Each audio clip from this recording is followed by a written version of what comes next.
Welcome back, everybody, to the Bar Talk podcast on spirits and beverages hosted at Relief and Resource. We are brought to you, as always, by iLogic Media, and we'd like to thank them for having us once again. This is episode 5.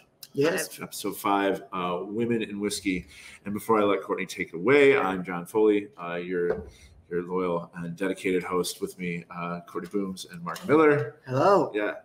But before we get started, I do want to mention that the fundraiser for Sean Clay, who is also a member of the iLogic Media family, he does Superman Dude Daily Stock Picks, which is a show on iLogic about the stock market, is happening on May 8th. So you can get to it by going to Facebook, iLogic Media, and hitting the event tab on their page. This is an online live auction for Sean Clay, who is suffering from pancreatic cysts. There's over $1,000 has been raised already, but there's some incredible auction items on there. There's a 13-year-old Mayor Pingree bourbon from Valentine Distillery, autographed by the distiller, a number of gift cards and other items, and R&R has dedicated a bottle of Weller Full Proof from 2019 and 2020. These are single barrel store picks that you can win via auction, and all the proceeds go to Sean Clay's fundraiser for pancreatic cysts. So if you are listening to this and you got the time on Saturday at 3 p.m., definitely go do that, because there's some amazing bourbon and it's all for a really, really wonderful cause. So we'd appreciate it if you check that out.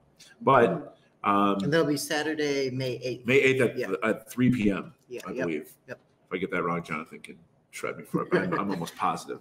But double check on the iLogic page in case I'm a jerk and I got the time wrong, but I'm pretty confident about that. So one of the great things about doing a beverage podcast is that each of us have different passions and things that we want to talk about. And Courtney wanted to bring a discussion about women in the whiskey world. Yeah. And since you are a woman, and I love whiskey, it makes you immediately very qualified. Thank you very much. Yes. Yeah. Well, thank you. I will take that qualification with a grain of salt. But I mean, you basically put that on the show sheet for me to read, though. I did. Yeah. I did see it. Yes, it's on there. Not to hype myself up, but I am the only lady in this trio. So this is true. Yeah, maybe there's a slight natural inclination involved. Yeah. But it's a fascinating subject, though. It's a long subject, too. I mean, it goes from early days. So early Mesopotamian women were the first brewers of beer, which is arguably the first step in making whiskey. You first have to make your wort, your mash, your beer. And then it's alembic stills designed by an Egyptian Alexandrian chemist. She's listed as Maria Herbrea. Maria Herbrea. I don't think it's meant to rhyme specifically, but she created the alembic pot still, which is like the early modern prototype for what most moonshiners were using when they were creating their whiskey. In the Middle Ages, women probably still are. Yes. In the hills. Yes. The hill people. Yeah. So many of them. Because real moonshine doesn't come on the shelf in a jar. It's made in the hills. Exactly. Yeah. So up in them hollers. The hills have whiskey. Yes. That's a whole other show. Right. So there's moonshiners. There's also in the Middle Ages, a lot of women actually ran breweries. In London specifically, the Brewers Guild had about 30% women involved there. Though not always licensed, a great deal of distilleries in the UK were run or operated by women. And they were primary hop growers too, right? Exactly. Yeah. So they ran a huge portion of the production then. In the US, you see a lot of moonshiners and bootleggers are women. There's some really cool stories. I'll highlight on one, but a ton of them were like really tough, very interesting women. You also see on the opposite end of the scale people like Carrie Nation. So she was trying to prevent people from drinking women. It was still arguably part of the history, promoting temperance and the decline of drink. Not very far away, we have the Holly Hotel, where she actually did bury the hatchet. But I think she seemed like that's not a figurative term. Actually, that's literal. She put a hatchet in the bar. But I think probably prohibition and temperance should be its own show. So I won't divulge too much of that. Yeah, that's a whole other show. And I think a really one cool thing to be part of that show would be to examine its actual effect on cocktail culture, because it sets so much back. Heavily influences cocktail culture. Yeah. So for today, I'm going to try and take you across both sides of the Atlantic, so the US and the UK mainly. I'll highlight a few people that I found specifically interesting. With a boat of knowledge. With a boat of with a knowledge. figurative, a metaphorical boat of knowledge. I mean, my We'll sail background on. was history, so Not that's sailing. where I'm. Oh my god. No, not sailing. Not at all. Yeah, so just and people who span the spectrum of roles in the whiskey industry as well. So I'll start with one of my favorites, which is Bushmills. I have actually a sweet old bottle of Bushmills that one of our regulars took out of his grandfather's basement for me, and then we have the original Black Bush available here as well. Yeah, we're pretty sure that Bushmills is a 1970 bottle. So around 50 years old, Yeah. approximately. Bottled in 50 years old, most likely distilled, blended from barrels that are even older. Yeah, it's what I'm going to sip on during the show. If you two want some, please feel free to grab. I feel really bad drinking But- it, though, because you have so little. I like Yeah. sharing, so this used to be full. I mean, I'll take a scotch of it Go just for it. because I don't think Go for it. I don't think I've honestly Have had you a not taste tried of it this yet? yet. No. We had an Irish tasting where I poured some for a lot of friends, but Mark was not there, I don't think. Or maybe you just passed because you were working. But Oh, we did that. You poured it at the Irish blind tasting. At That's the end. right. Yeah. Yeah. Because I thought it was getting passed around quickly. Yeah. Yeah, you can't see it, but on the table we have like 10 bottles of You'll whiskey. see them all. to- You'll see 'em all. Eventually you'll And see 'em I've got some surprises for the end too. That's gonna be fun. Treats. But yeah, so let's start in Ireland. In the second episode, I touched on the fact that the Bushmills Distillery was the first to hold a patent in the UK, given to them by the King in 1608. 1608 is on all of their bottles. They're very, very proud of that. But the notable woman of whiskey to mention here is Ellen Jane, or E.J. Corrigan, who got the distillery from her husband, Patrick, left it to her in his will. The mention of EJ, she actually used her initials a whole lot because she wanted to prevent, in marketing or in business, any men to automatically know that she's a woman and therefore assume that she couldn't do what she was doing. But Just like George Eliot. just like George Eliot. But in general, she ran a lot of the business affairs where she let James McColgan handle the production, the blending, and like the mastery of the whiskey itself. So as a businesswoman, one of her greatest accomplishments was the negotiation of the terms of the lease of the Bushmills Distillery. It was in 1874. She ensured that the property was described to establish the sole protected use of the supply of water from the River Bush, where it gets its name. And this is the same water that passes over the Giant's Causeway. So she wanted basically the access and the kind of purification process that they use for that water to be clear and distinctly on the land of the distillery. She also transformed the company from an LLC to a serious international brand. So she raised production. She notably, Which is massive. Yeah, that's huge. Yeah. Especially at the time, right? It's around the late 1800s that this happens. She also substantially grew production every year and solidified the brand of distillery from blending, so that all of the blends that left their building were also barrel aged, whereas most of the Irish distilleries at the time were selling effectively poaching or the young dog, white dog whiskey style instead. So it provides a deep, nutty, and complex flavor for anything that they were sending out. Which is proprietary. Yes. Yeah. And they really focus on tradition. So that's like one of those things. It's part of the name, and it's whenever it comes out, they want it to be the highest quality. Bushmills also has their current master blender as a woman. This is Helen Mulholland. She's also the first master blender in Ireland's history, at least for a legally distilled company, I guess you might call it, because there were illegal ones. She has been indicted to the Whiskey Hall of Fame for her role, and is said to be the predominant, how do I want to say this? She influences the flavors that come out of all of her aged products. So her focus when she was working in labs was on casking and aging. So the 25-year expression is part of her portfolio, and one of her in interviews, one of her most favored, what she's most proud of as well. So she's like the final say, basically, in everything that goes out of that distillery. As a master Yeah, blender, I mean, right. yeah. So like, I mean, you could almost say it's almost like an auteurship, where she's really got personality and palate impacting the product significantly. Yeah. So Bushmills is where I wanted to touch on most in Ireland. Yes. If I was going to jump into Scotland, bonny old Scotland, you cannot jump into whiskey women in Scotland without talking about Elizabeth Bessie Williamson of the Lithgow Distillery, which we also have a bottle of. Mm-hmm. My wife's favorite whiskey. It's a fantastic one too. It's from Islay, so you're going to get more of that peatier, smokier sensation out of that whiskey. But a wonderfully balanced product too. Super nice. The really nice malt sweetness always in harmony with the smoke and Lithgow. Exactly. Which is something I appreciate. Yeah. And Bessie Williamson actually started her career there as a secretary in 1934. It was supposed to be a temp job, only about 3 months. But the owner at the time, Ian Hunter, noticed her extreme work ethic. And so he decided to keep her on, offered her jobs in the blending room, the tasting rooms. She did a lot of management, micromanagement as well. At the time that she jumped on, Prohibition had just ended, or recently ended. And her focus was to regain lost customers in the U.S. Okay. So how old was she around that time? I don't know. I don't know off the top of my head. She was there for quite a while after, so we can guess fairly young. She was a university graduate from Glasgow at the time that she hires on as a secretary. Oh. But when she leaves, she's at least there's a lot of footage of her at the Lithgow Distillery later on in her years there, and she's an older woman by that time, so she stays with them for quite a while. She reigned for a while. Yes, yes, exactly. She's like the queen. Or the First Lady of Scotch. That's actually the name that she gets, the First Lady of Scotch.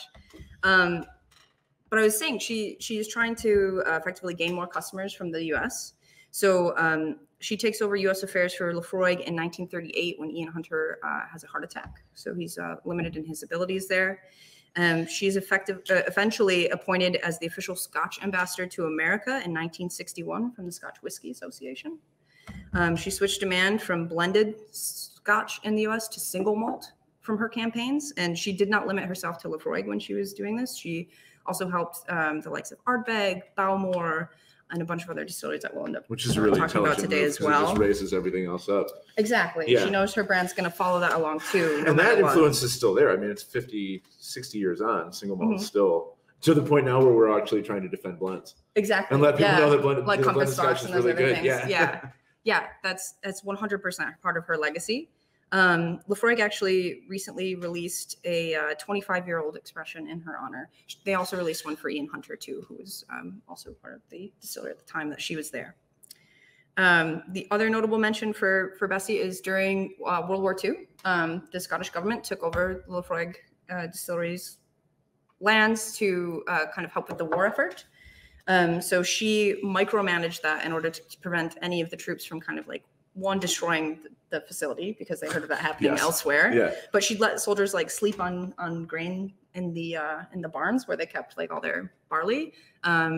She offered to produce high grade alcohol for fueling effectively war machines. And she also wrote lots of letters to the ministry to try and prevent people like Ian Hunter from being drafted from the war front so that she could keep them on the distillery themselves. Yeah, very cool lady. Definitely slàinte to Bessie. Absolutely. In all of her work in that. Yeah. Other places in Scotland that are notable for having women involved in their history is the Gertrude Distillery. They are the predominant blend of Johnnie Walker. So I also grabbed the bottle for our Johnnie Walker Gold Label Reserve. Gertrude is in Speyside. It means Black Rock. And their historic matriarch, Helen Cumming, early on, she and her husband owned the distillery in 1824. She was remarkably resourceful. She used the family's farm and distillery to disguise it as a bakery whenever revenue men or basically tax collectors came along. She would host them for tea and simultaneously, very sneakily, raise a little red flag at the top of her house to let the other distillers know in the area that revenue men were coming around. So hide your stuff. Like the bastards are around. Exactly. Yeah. So she's super fun. Gertrude in a lot of their literature mentioned that. She's super cool. I really like that story. Yeah. She runs it for a number of years following her husband's death, very similar to the others. And eventually her daughter-in-law, Elizabeth Cummings, keeps her spirit alive, just kind of keeping hold of the place. When she eventually tries to expand, she sells their original stills to William Grant, who we know would go on to make Glenfiddich. And Balvenie. And Kinnevie, which is fantastic. And Monkey Shoulder. Indeed, a number of things. So in that sale, they end up tripling their production, and they catch the eye of Johnnie Walker, which I mentioned. Elizabeth Cummings does end up selling Cardew to Johnnie Walker, but in the sale, she also ensures that her family and the current staff of the day continue to run the distillery, ensuring their employment the entire time. Yeah. So that's a really good one. And Cardew is essentially the home of Johnnie Walker now. So like if you don't really take a Johnnie Walker tour, you take the Johnnie Walker tour at Cardew. Yeah, and they explain the blending source being a huge portion of primary expression in Michigan is a 12-year, I believe. Yeah. Which we don't carry, but it is delicious. Yeah, it's fantastic. If we were going to continue on in our Scottish women history, I'll mention briefly Dalmore. This is one where it's a kind of negative history, unfortunately, but Donald Sutherland, not that one. Not that one. The other Donald Sutherland. Keefa's dad. Backdraft thing? No, it has the same name as an actor, obviously, but he leaves the distillery to his wife, Margaret, in his passing, just like Bushmills and Cardew. Donald had actually felt like the Sutherland name was recovered when he created this distillery and in its success, because a duke of his lineage left them a bad rap because he displaced thousands of people in order to house that land for his sheep. No. Yeah, exactly. So sheep-driven ducal displacement. Yeah. So Margaret gets the distillery, and she had been helping him run things, so she's fairly proficient. But her father and her brother-in-law are both a bit of blackguards, you might say. Blackguards. Yeah, black hearts. Yes. And they formerly rapscallions who grew up to be blackguards. There's like a stage of bad guys. Yes. And basically, they have themselves a load of debts. They gamble. They do these kinds of things. They convince her to let them run finances and effectively run Dalmore into the ground. Roustabouts. I know. So it's some toxic masculinity working its way into there. So it just shows you like a slight variation on women whiskey history, where they can also be bamboozled by these rapscallions, you might say. Yeah. There's no way we can keep this going, but I want to try. Yeah. The vocab. I mean, this whole time I'm just thinking, I wonder if Donald Sutherland has any relation to Donald Sutherland. Donald Sutherland of Backdraft fame, I believe, is Canadian. Oh, okay. So it could be. There's a good deal of Canadians who are Scottish. Yeah.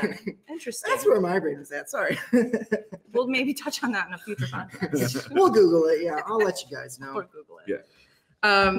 I'm gonna just say one more Scottish woman of fame. She's a little bit more recent. So modernly, Rachel Berry. She's currently the master blender for Morrison Dalmore, which I also have a bottle of.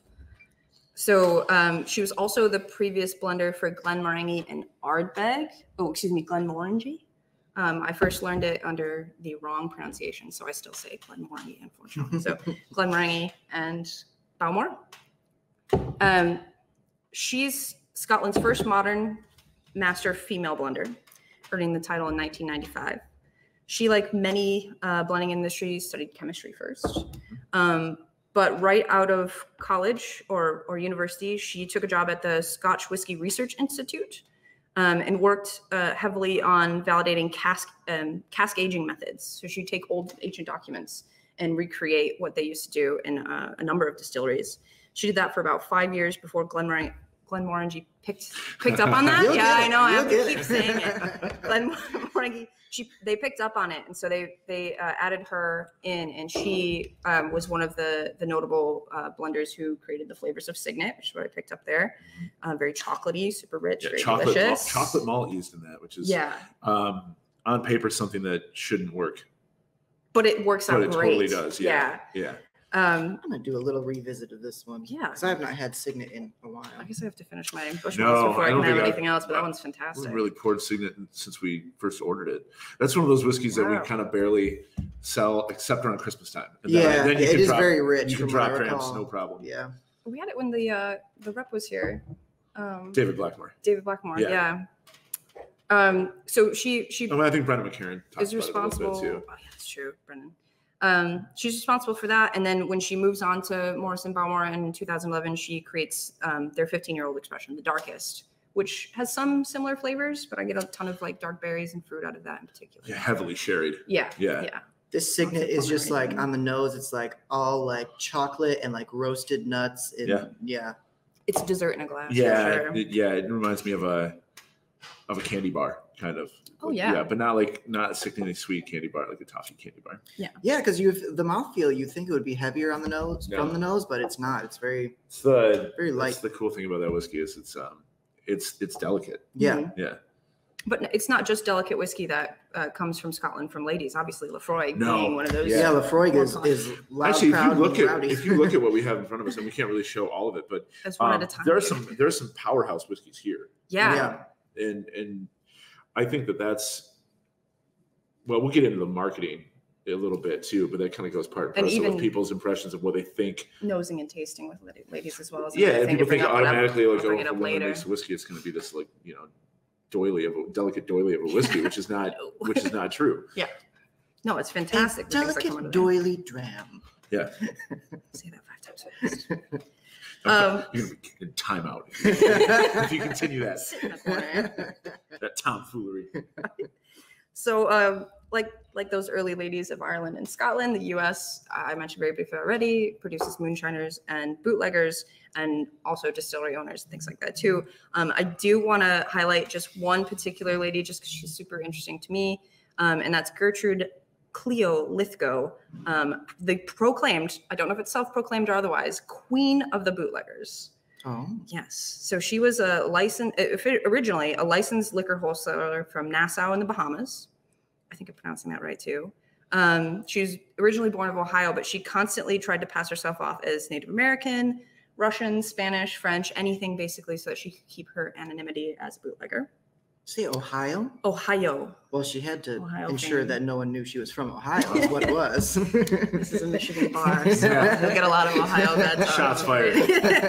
Come at me, Ohioans. Yeah. Cincinnati, you get a pass for being basically Kentucky. Close enough. Yeah. That close. Anyway, Miss Cleo here, she originally was a major Scotch importer. And she got hired in almost at the same time of Prohibition. So that kind of nixed everything there. But she used her connections to continue to import Scotch. She also had great connections for rye. So as a bootlegger, she had a variety of products. And that's one of the reasons that she was so important and grew to such fame. She also overcame a great deal of sexism in the bootlegger world because majority were men, but you do have an influence of women. A lot of people thought women couldn't do it because it was like a hard, rough and tumble crime job. Right, but there's plenty of women in crime as there is in any other job or industry. So and they actually probably got away with it better because people assumed that women would not be in. Yeah, and there were notes of early moonshiners and bootleggers like hiding stuff under their skirts whenever they were trying to travel. I also heard of a story of a woman. She was of considerable weight, and when she got caught, she told the authorities, "You can have me if you can carry me out of my house." By considerable weight, I mean like 600-pound life like style. So that was really interesting. So, ladies, if you take any inspiration from this podcast, it is this: you can do crime jobs too. Mostly because men may underestimate you because don't feel like you can't. Those crime jobs are out there for you to get. Have you even seen The Italian Job? Isn't it Charlize Theron that's in it? Yeah, I think so. Yeah. Well, that's the remake, though. That's true. Yeah. Anyhow. Anyway, so Gertrude Cleo Lithgow, she's battling sexism. She's bootlegging. She's moonshining. She's running around. There's a story where there's a man who is bad-mouthing her product. So she found him in a barbershop mid-shave, shoved a gun in his face, told him to never speak ill of her product again. And she was later interviewed for that. The media loved her. So they would talk to her all the time, and people still couldn't find her, apparently, besides the media men that she may or may not have been interviewing with. But she also found herself among speedboats to outrun gangs, which tried to hijack her shipments from the Detroit waterfront when she brings stuff in from Canada. So a nice little close connection there. Yeah. I mean, there's tons of distillery owners that we can mention from the U.S. You've got or presidents of companies. You've got K.M. Britt Colvison, who's the president and chief officer of Willett. She took her position from her mother. The original owners of Willett were her grandparents, so A. Lambert and Mary T. Willett. You also have people in Kentucky like Peggy Noe Stevens, who founded the first accredited women's bourbon drinking club. And the familiar red wax seal that you find on the Maker's Mark bottle, that was actually the marketing idea of Maker's Mark founder Bill Samuel's wife, Marge. She found that the wax top on the seals of cognac bottles to be very pleasing and offering a lot of this idea of a crafted product over the industrial look of the tapes that were used previously. It's still probably the most shared. Toss that over here. Toss it right over. Thank you. It's one of the most shared thing too about anybody who goes down to Kentucky. Like, you ever go to Maker's Mark? You can dip your own bottle. Yeah, you can dip your own. Wow. You know, that's everybody's favorite part is you can dip your own bottle. Yeah. But there's other people in Kentucky.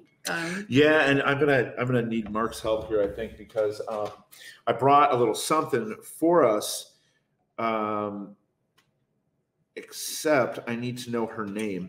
UncleNearest is a new product on the market, and at least on the Michigan market. And the whole story is connected with the production of Jack Daniels. Because the original blender or recipe master? Recipe master was a black man named, well, his nickname was UncleNearest, but I don't know his actual name. Hopefully Mark can find it for me. But this is a woman-owned distillery in Tennessee, making high-quality Tennessee sour mash. And I believe the master distiller is his great-great-granddaughter. Yeah, I want to say that's true as well. Yeah, and we're going to try to get her name. They're cousins. Yeah, we want to try to get their names for you because we want to mention them. I left my show sheet downstairs, and it would be really awkward if I got up and left. So we're actually going to taste the UncleNearest 1856 100 proof, which none of us have tasted. We tasted the 93 proof because I'm thinking we should maybe start carrying it. So that's going to happen here in just a second. And also, I did bring. We have a little donation for our show. You know we're hitting it big when we get the donation. Yeah. Our good friend Gus Ismaro down the street from us, who owns Merchants Gourmet Wine Shop and Bottle Shop in Fenton, Michigan, did a New Riff 4-year-old single barrel store pick. Yeah. Yes, and the general manager of the New Riff Distillery is a woman as well. And I have to imagine that her job is extremely impactful, considering New Riff is doing about as many store picks as anybody because they're only 4 years old. That's kind of the bread and butter, is doing store picks. A huge amount of so managing that project is a big part of getting New Riff's name out there. And we haven't tried this store pick either yet. So. UncleNearest, Nathan Green. Nathan Green. Yeah. Do we have the name of the master distiller now? Because she's in charge of all of it. I can certainly find that for you. Also, Mark's looking at the website on his phone, and they actually have their history, like it's in a book. Yeah, it's like I love that. Yeah, that's pretty cool. Yes. History nerd me proofs. If women have had a hard time breaking into distillation, people of color have had a much, much harder time. So that we can get access to really great Tennessee sour mash, maintained, owned, and distributed by a woman of color is amazing. And I think that Tennessee is definitely something that's going to have some growth.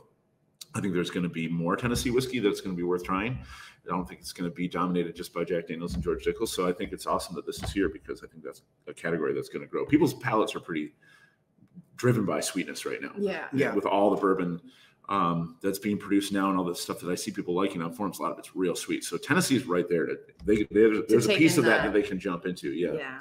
So Google is telling me UncleNearest, Nathan Green, was the first African-American master distiller in the United States. Nice. And now his great-great-granddaughter, whose name is Victoria Edie Butler, believed to be the first known African-American woman to hold the title of master blender. Well, let's drink her whiskey right now. Yes, let's do it.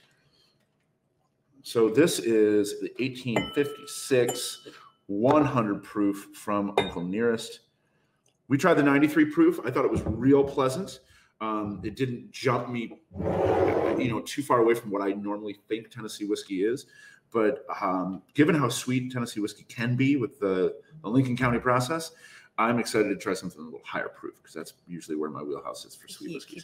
Side note too, for those of you watching the video version of this, you probably just saw me and Courtney smell our hands, which probably looked really weird. It does but look what weird. It does is it kind of negates anything else you have going on. It resets your nose, basically. Yeah, your hand or the crook of your elbow. Yeah, which I can awkwardly do right now.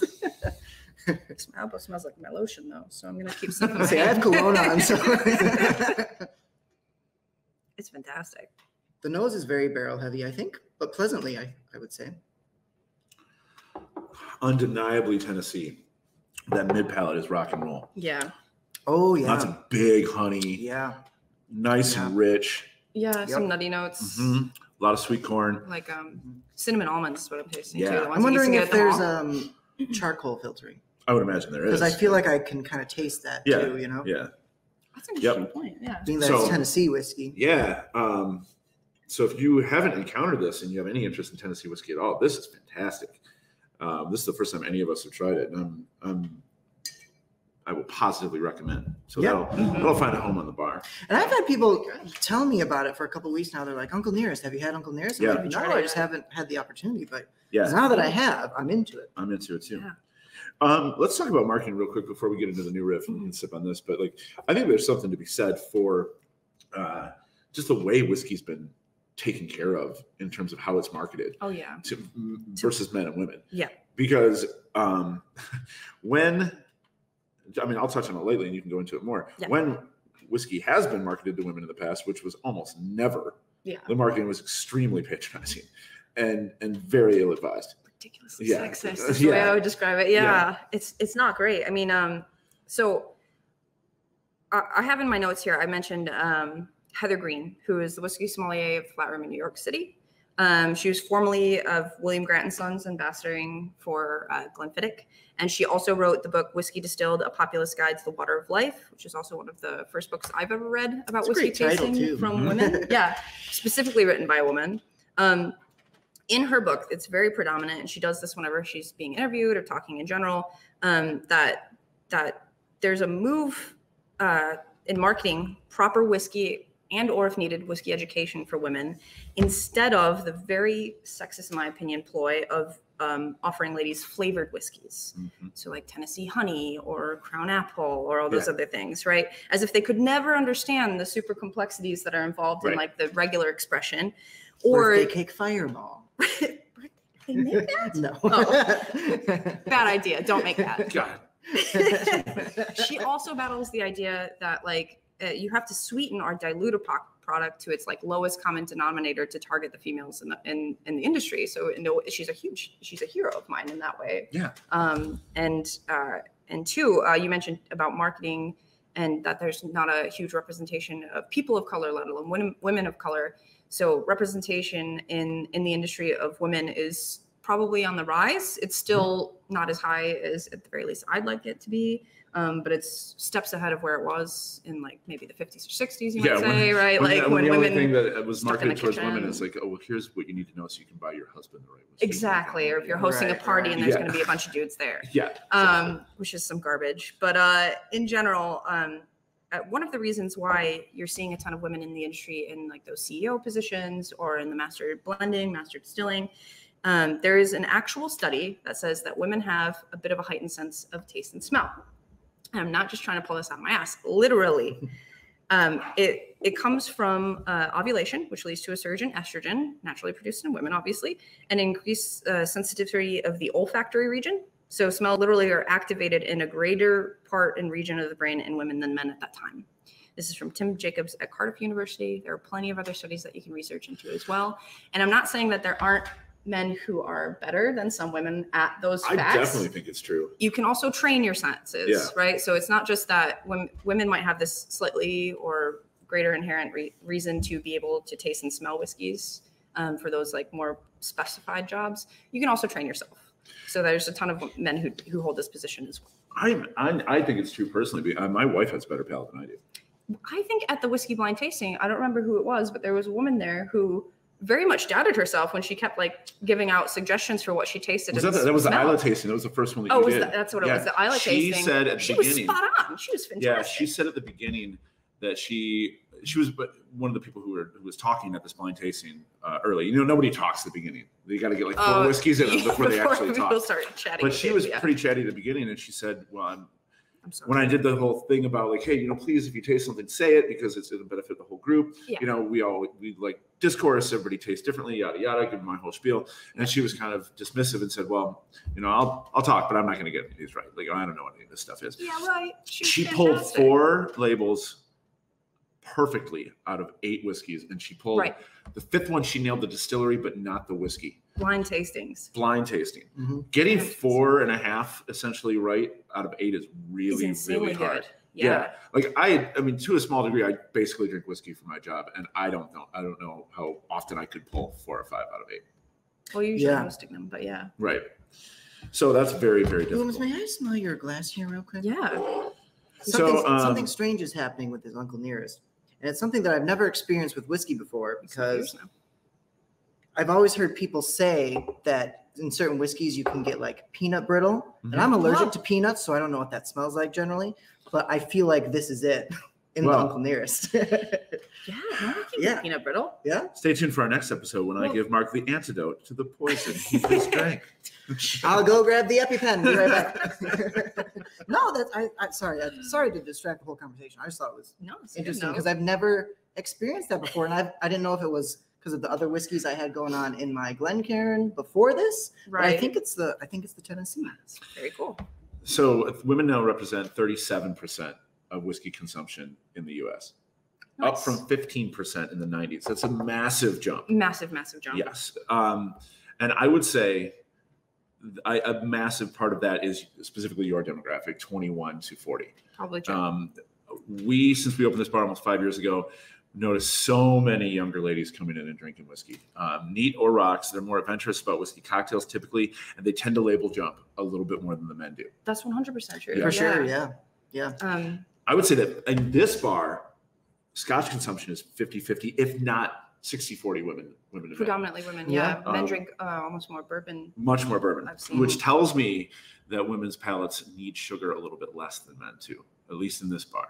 We have a lot of ladies who are not afraid of barrel finished whiskeys. They're not afraid of Isla whiskey. I think we have just as many women, if not more, drinking mezcal, so they're not afraid of smoke. Yeah, either. And just all those bold natural flavors that are coming out of like. And I do think it also kind of goes back to the whole like incorrect, like classic ideals of like bourbon is a man's drink, so men have to drink bourbon. Where I feel like the women we get in here are a little bit more open-minded. Like if they like bourbon, maybe they'll try Scotch, maybe, Yeah, they'll jump around. They're not as scared of style. That's a growing trend in the bar industry in general, which is always lovely to see people with like a more open mind to cocktails. But as bartenders, we love it, Yeah.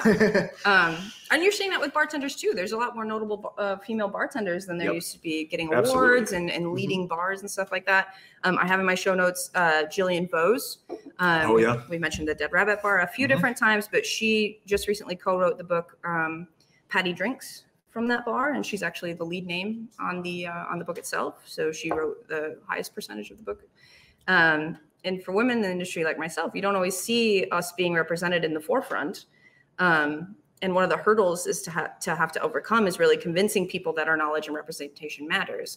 I also serve. There have been times, very unfortunately, where dudes at the table will walk away from me to go talk to John or Mark about what they should drink. Which is so irritating to me. I love you guys so much because you always say, go talk to Boom. She knows them back to your table. I'm like, that girl could probably tell you more about the intricacies of Scotch than I can. So depending on what you ask me, maybe so.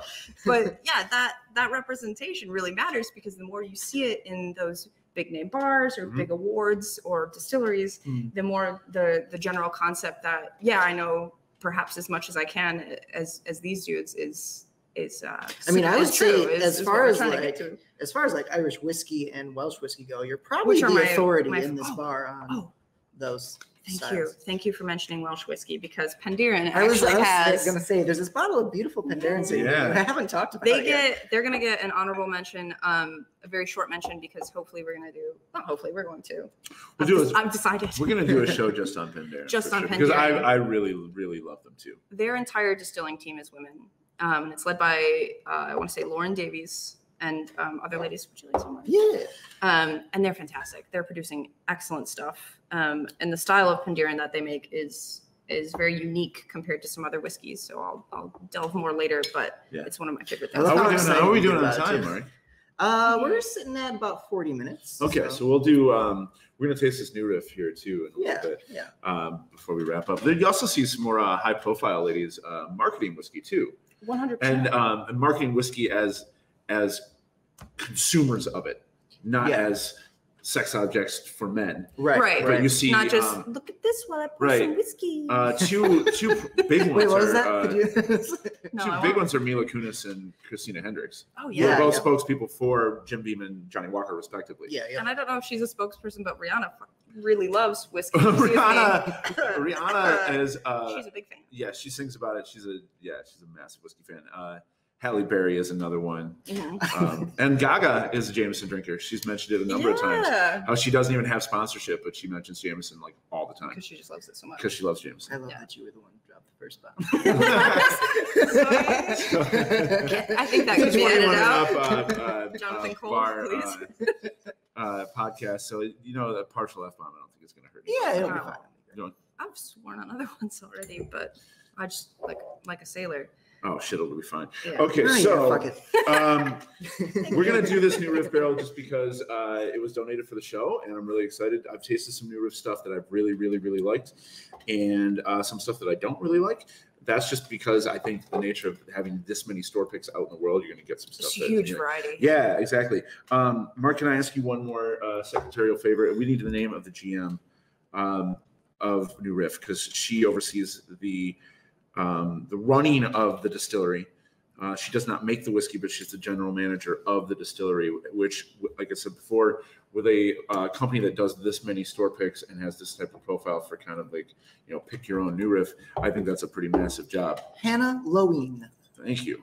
So this is picked by our friend Gus down at Merchants. It is barrel distilled on 1/2 of 17. Bottled on 1/28 of 21. That's a 4-year barrel, which is pretty standard new riff stuff. And wow, did you do that math in your head? It's like he's got a degree or something. Why don't you just focus on alliteration? This is what happens when you get bartenders drinking whiskey. And none of us have to work after the show. Start shooting the shit. Yeah, exactly. So 103.6. All right. Proof on the new riff. So semi-high. Yeah. This never mind. Single barrel. You said it's a merchant's pick. Yeah. So if you read the words from left to right. Oh. Single barrel. I was thinking like in the English style. In the English style. Yeah. Not like anime or manga. Excuse me. It's pronounced manga. I already said I have issues with pronunciation. Anyhow, let's taste this whiskey. Banana bread. That's what they say. I don't think they're wrong. It is definitely got some sweeter pastry notes to it, I think. Pastry is a really good part. Vinoise are buttery. Yeah. Yep. That's interesting. To me, this is dessert whiskey, but it's very, very easy to like. I don't know if it's the music implications of it, but I always get new riff and 3-chord mixed up. Very different things. Well, now there's some 3-chord single barrel picks that have actually gotten a lot of notice on the. Oh, really? On the bourbon forums, and I my initial snarky reaction to 3-chord was so bad that I kind of have to maybe reassess. Yeah. But I have a hard time with 3-chord as a concept because the way it was marketed was just the ultimate white dude strumming a guitar, just whiskey. An old hippie singing to the barrels. Yeah, and I just think of like rock is dead D-bags David Crosby and sitting polar opposite to Copper and Kings, which is I was about to say, let's talk about Copper and Kings for a second. Well, we'll do a brandy show. Yeah. But, this new riff is great. So if you're in this area, go down to Merchants and grab one. You get a few. Yeah, this is a good pick. So props to you, Gus. Yeah, and Gus will occasionally carry some of our picks at the store too. That's 100% so true. He helps us out so we can do more picks and don't have to sit on as much inventory. Thanks, Gus. But what else? Great show. Yeah. I think we're wrapped up, in conclusion, while whiskey can often find itself under the purview of a boys' club, it is wholly accessible to I think those walls are coming and down. enjoyed. If not all the way down, they're coming down right now. Yeah. Oh yeah. I'm breaking that glass ceiling, ladies. Let's keep it's going down. She's yelling. We got a female VP. We've got everything going on for us, and just all these babs in the industry are continuing to produce excellent stuff. I mean, women and from a bartender standpoint, ladies who are into whiskey are pretty much my favorite customers because they love talking about it. They're very adventurous. They're intelligent, and they will try anything, and they don't have typically as many built-up judgments as Right. men do when it comes Right. to the spirit. Oh, 100%. Yeah. Sure. That's an interesting point you made. Yeah, the preconceived judgments. Yeah, I don't see it as much in ladies as I do men. That's for sure. So I guess to end, we should probably say Happy Mother's Day to all the Absolutely. mothers out there. Oh, yeah. Ladies, Plant women, moms and fur babies count. yeah, Yes. enjoy those drams on Sundays. On Absolutely. Sundays specifically. Yucky. This one's to you. Cheers.